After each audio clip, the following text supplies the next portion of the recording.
Bismillahirrahmanirrahim. Assalamualaikum warahmatullahi wabarakatuh. Alhamdulillah wassalatu wassalamu ala Rasulillah wa ala alihi washabihi wa mawalah amma ba'du. 3-4 dasawarsa terakhir ini dinamika pemikiran Islam menunjukkan tren yang sama sekali baru. Pemikiran ini ditandai dengan lahirnya karya-karya akademis dan intelektual sebagai pembacaan ulang terhadap warisan budaya dan intelektual Islam. Bila dilihat dari awal kemunculannya, fenomena pemikiran baru ini sesungguhnya merupakan respon atas kekalahan bangsa Arab di tangan Israel pada Perang 6 Hari di bulan Juni tahun 1967. Peristiwa itu menjadi garis pemisah antara apa yang disebut dengan pemikiran modern dan pemikiran kontemporer. Problem utama pemikiran Islam kontemporer pada umumnya terkait sikap terhadap tradisi atau dalam istilah Arabnya adalah Turath, dan juga sikap terhadap modernitas atau dalam istilah bahasa Arabnya disebut hadasah. Berbeda dengan pemikiran tradisional yang menyikapi modernitas sebagai a priori demi konservasi, juga berbeda dengan pemikiran modern yang menyikapi tradisi sebagai sesuatu yang mesti dihilangkan demi kemajuan. Nah, pemikiran Islam kontemporer ini terlibat pembacaan kritis terhadap tradisi dan modernitas sebelum akhirnya mempertemukan keduanya dalam kerangka menjawab tantangan kontemporer. Pemikiran Islam kontemporer itu umumnya ditandai dengan lahirnya suatu kesadaran baru atas keberadaan tradisi di satu sisi dan juga keberadaan modernitas di sisi yang lain, serta bagaimana sebaiknya membaca keduanya. Maka tradisi dan modernitas itu merupakan isu pokok dalam pemikiran Islam kontemporer. Apakah tradisi harus dilihat dengan kacamata modernitas, ataukah modernitas harus dilihat dengan kacamata tradisi, atau bisakah keduanya dipadukan? Itu menjadi pertanyaan mode pemikiran Islam kontemporer. Berbeda dengan pemikiran Islam tradisional yang melihat modernitas sebagai semacam dunia lain, dan berbeda pula dengan pemikiran Islam modernis yang menggilas tradisi demi pembaharuan. Pemikiran Islam kontemporer melihat bahwa tradisi adalah prestasi sejarah, sementara hadasah atau modernis itu adalah realitas sejarah. Maka tidak bisa menekan tradisi, apalagi menafikannya hanya demi pembaharuan, rasionalisasi atau modernisasi sebagaimana perspektif modern saat ini. Juga di sisi lain, tidak bisa menolak begitu saja apa-apa yang datang dari perut modern, apa-apa yang datang dari perut hadasah, terutama perkembangan sains, kemudian ada juga teknologi, karena sekalipun banyak mengandung kelemahan, karenanya juga dikritik, tetapi banyak memberikan penjelasan atas problem-problem kehidupan dan keilmuan, mungkin juga keberagaman.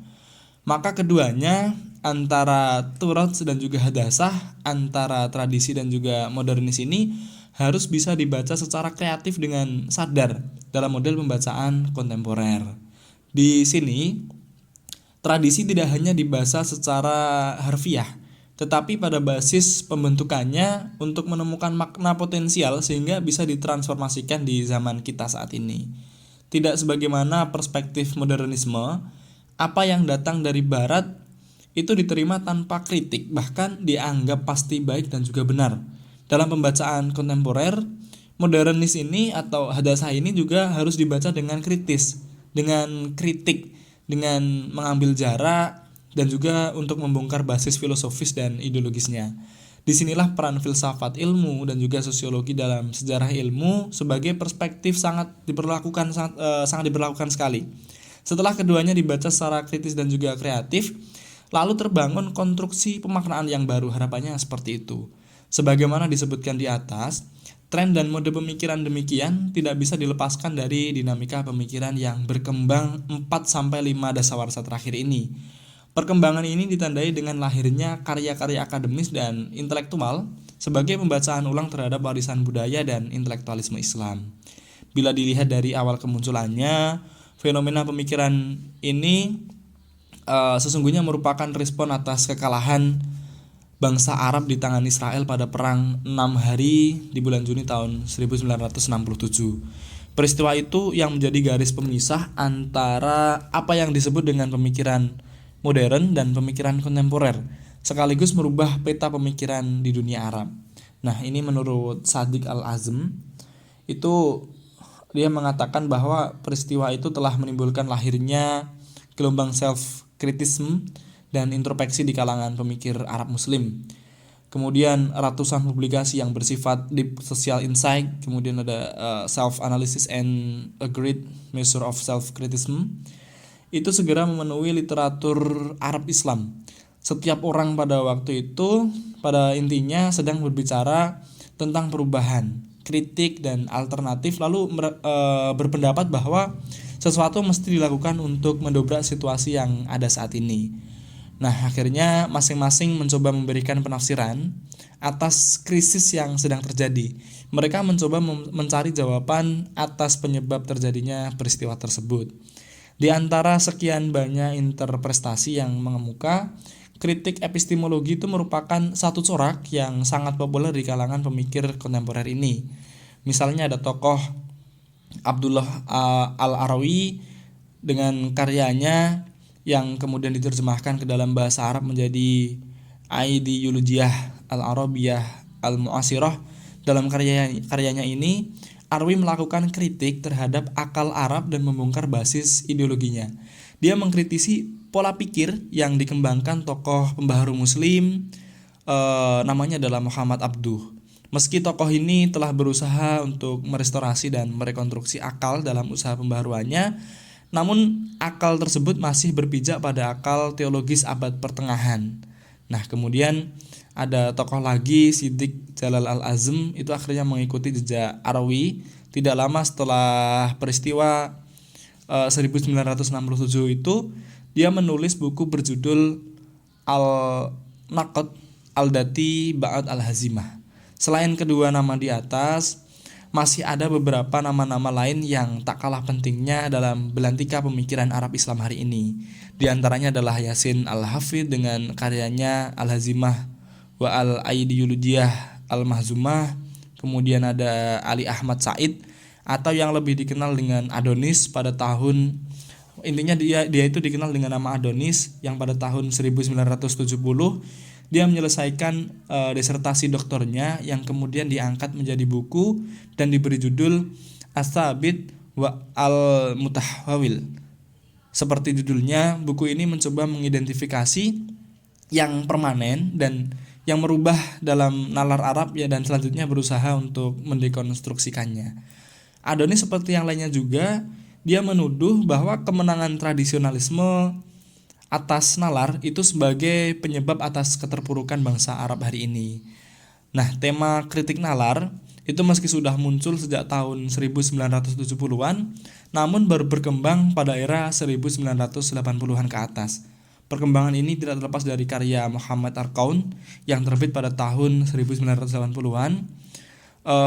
Begitu pula Muhammad Abid Al-Jabir dengan karyanya Nahwu wa Al-Turat itu mengikuti jejak intelektual di atas. Kemudian ada Nasr Hamid Al-Zaid pada tahun 1990 juga menerbitkan karya dengan nuansa kritis yang sama. Kemudian di buku lain si Abu Zaid ini mencoba menelusuri apa yang disebut dengan Aliyat Al-Fikr, pemikiran Islam kontemporer. Nah, selain keempat tokoh di atas, masih banyak lagi pemikir tokoh intelektual dan filsuf Arab Muslim kontemporer yang tampil dengan ide-ide kritik pemikiran keagamaan. Misalnya ada Halim Barokat dengan salah satu karya monumentalnya.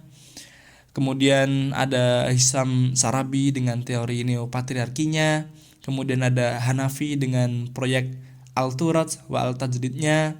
Kemudian keduanya merupakan sebuah kritik atas struktur masyarakat Arab dan pola pikirnya.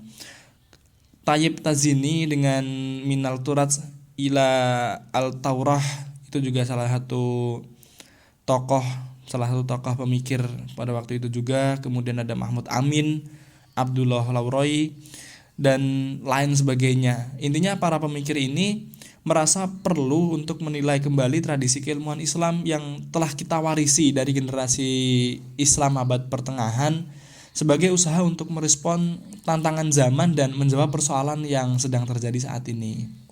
Nah, gelegar dan juga tren pemikiran Islam kontemporer ini pada kenyataannya memberikan support dan juga warna baru terhadap dinamika studi Islam di era kontemporer. Dalam konteks ini tampaknya menarik untuk melihat berbagai tawaran para pemikir Islam untuk mengembangkan studi Islam. Ada yang mengembangkan aspek metodologi, sementara yang lain mengembangkan aspek metodologi. Sementara itu pada umumnya pada aspek metodologi berkembang dua tren pemikiran, yaitu ada yang menjadikan usul fikih sebagai lahan pembaharuan, sementara yang lain memfokuskan diri pada pembaharuan metodologi tafsir. Meskipun berangkat dari sudut pandang yang berbeda, pada prinsipnya mereka mempunyai pandangan yang sama, yaitu metodologi usul fikih dan tafsir Al-Quran klasik sudah tidak sanggup menjawab tantangan zaman. Ada juga metode qiyas dan tafsir, itu juga dikatakan berputar-putar sekitar teks tanpa melihat setting sosial, kemudian kultur dan politik yang sedang berkembang. Itu hanya akan menjadikan ajaran Islam menjadi kaku dan sebagai akibatnya akan gagal merespon kebutuhan umat. Mungkin cukup itu yang dapat saya sampaikan. Wallahul muwaffiq ila aqwamit thoriq, fastabiqul khairat ihdinas siratal mustaqim. Wassalamualaikum warahmatullahi wabarakatuh.